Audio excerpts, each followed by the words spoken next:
Goddamn, I'm great. Oh, I didn't see you there. Hello, YouTube. Welcome to my luxurious parlor, study, boudoir, what have you.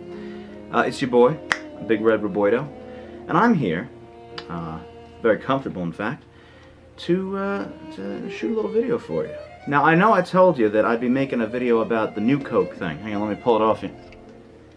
I have the can, New Coke. It came out with Stranger Things.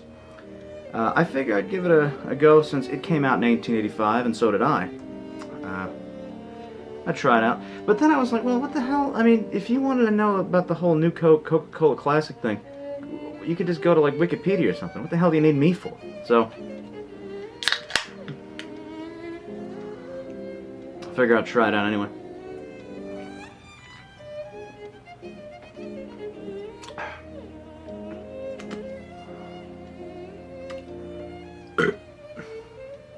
I'm gonna be honest, can't taste the difference. I think it's just Coca-Cola Classic and they put it in the old can. Those bastards did it again. But, I figure, see, that's like, what, a minute? Alright, great. Now, many of you may not know. Apparently, no, actually none of you know because nobody bought the fucking things. I'm sorry, I didn't mean to raise my voice in my study. But I'm also an accomplished author. And by accomplished, I mean I have succeeded in putting out books. One of them was actually, this is my first book that is available now on Amazon.com. I'll put the link down. It's actually called While the Watchman Wept. It's a very good book, available in paperback. And I figure, well, who better than me to sell these books, to shill them, if you will. Now, I was going to call this section Let's Shill, but then I'm like, well, that kind of goes for like, you know, ooh, this kid, he just wants money. But I also want to culture the channel up because you get a lot of broads out there. I joined Twitter, as you know. I'd got the thing, the little Twitter thing. You could click, go to my Twitter and see my Twitter. And all I see is these broads that are like, oh, we want to see some more. It's my Patreon. No, be gone. Thought. So I figure I would cater to the erudite among you out there by maybe we could read a little bit. I figure I'll read a chapter or two, and I'll just read one chapter. And then, you know, maybe if you want to read ahead, go right ahead. I'll maybe post a link or something, who knows. Now, let's say we start with, here we go. Chapter 5 of my first published book, While the Watchman Wept. Hang on, let me throw something on the fire here. Oh, here we go. There's plastic, that'll burn. There we go. You've never truly flown until you've ridden with the luggage. The jumbo jet was essentially a flying version of the warehouse they had just escaped from. Crates and boxes all tied down to the bulkhead so they wouldn't move around in flight. Frankie had discovered some extra mesh netting to tie down extra-large crates, no doubt, and fashioned two very durable, although uncomfortable, hammocks. Once Frankie had tied off the opposite end of the second hammock, he stood back to admire his handiwork.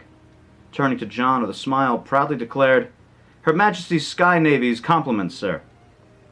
John shook his head at Frank's horrible attempt at an English accent, and hopped onto the hammock.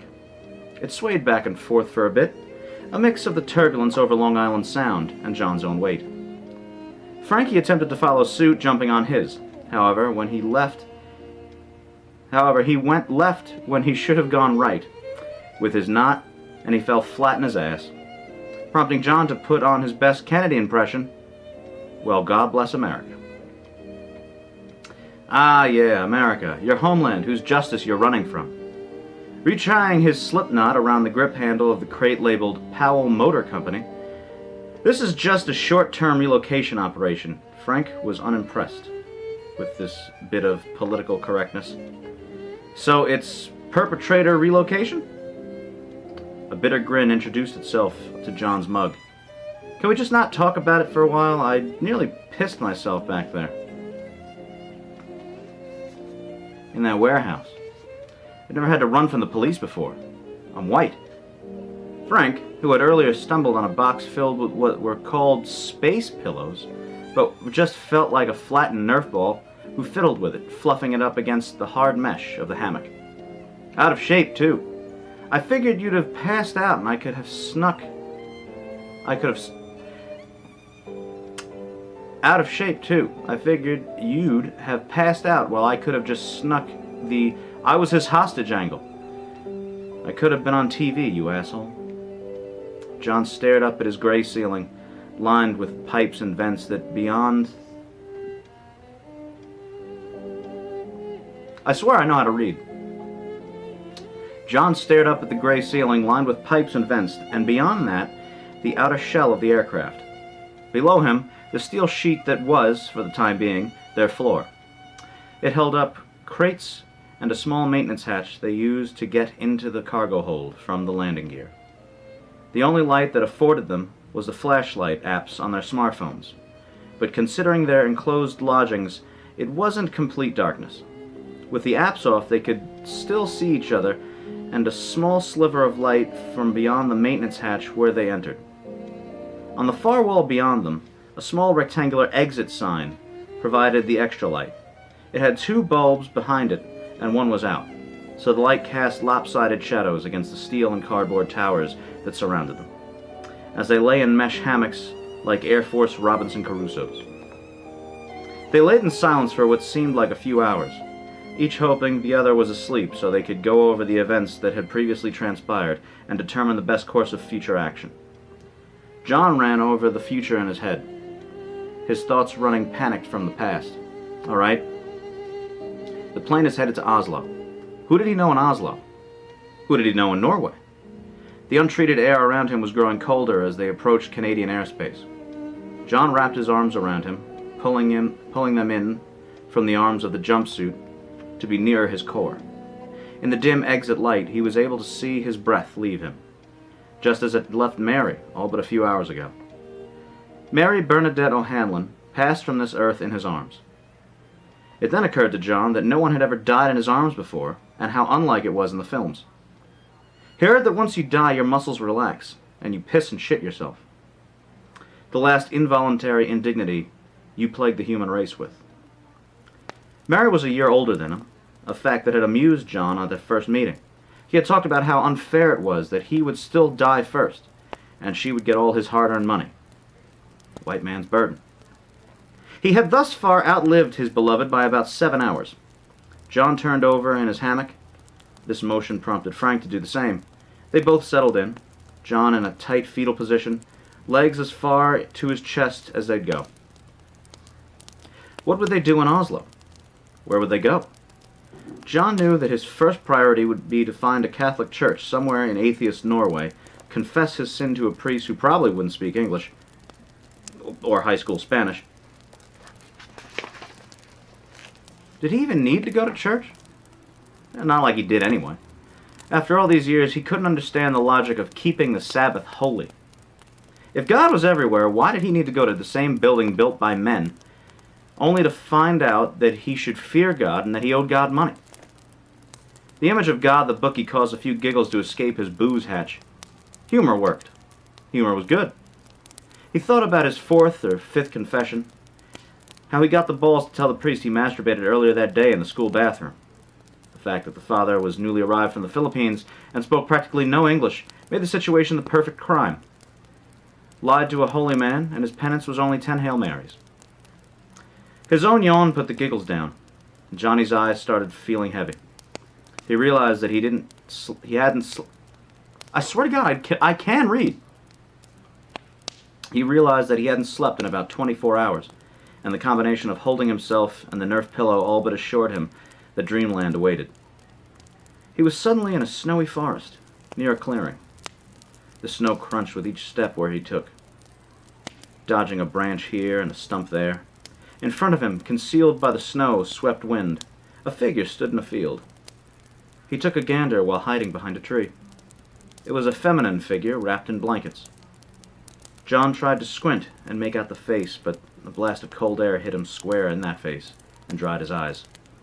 He was forced to look down and rub them, to try and use the involuntary tears to to lube them up again to fighting condition.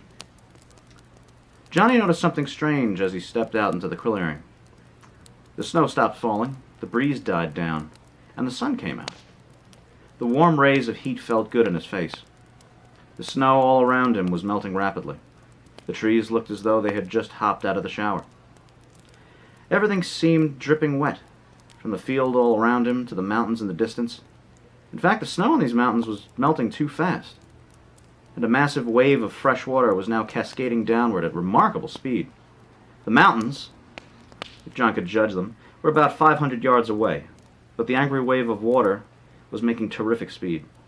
The figure in front of him remained, surrounded by a humid swampland instead of the picturesque snowy clearing. "Hey! Watch out, there's a tidal avalanche!" The sound of his voice echoed all around him, booming as it returned, deafening as it poured into his eardrums with the fury of mighty Thor. John clawed at his ears, trying to stay still, to restore balance to his equilibrium. Shaking the cobwebs out of his head, he noticed the wall of water was now 200 yards away, devouring the rich forest in front of it. John began running to the figure, desperate to latch onto it. A tidal wave the size of the Empire State Building was, in John's mind, not survivable. If John was going to die, he didn't want it to be alone. But for every step he trotted, he landed in a foot of swamp water. His pace was slowed. The sound of his clopping strides sounded remarkably like turds dropping into a toilet, which gave John a cause for laughter. He was proud of himself. 100 yards from a deadly tidal wave, and he was laughing. He was only a few feet away from the figure now. The blankets looked familiar, like the blankets he had wrapped Mary up with, as they escaped the ruins of her once palatial Newark manor.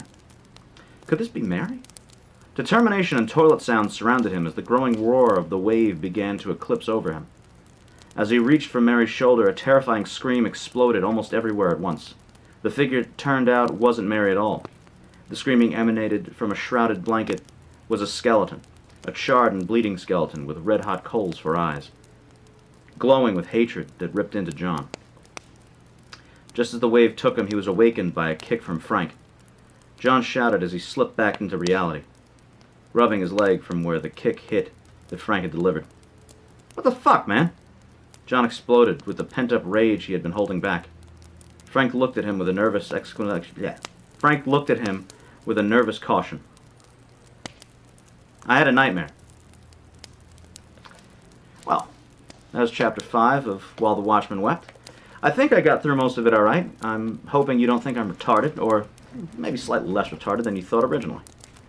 I'll post a link again down at the bottom, so maybe if you wanted to read ahead, you'd be more than willing and more than able to. That fire's about to go out, so I better call an end to this video.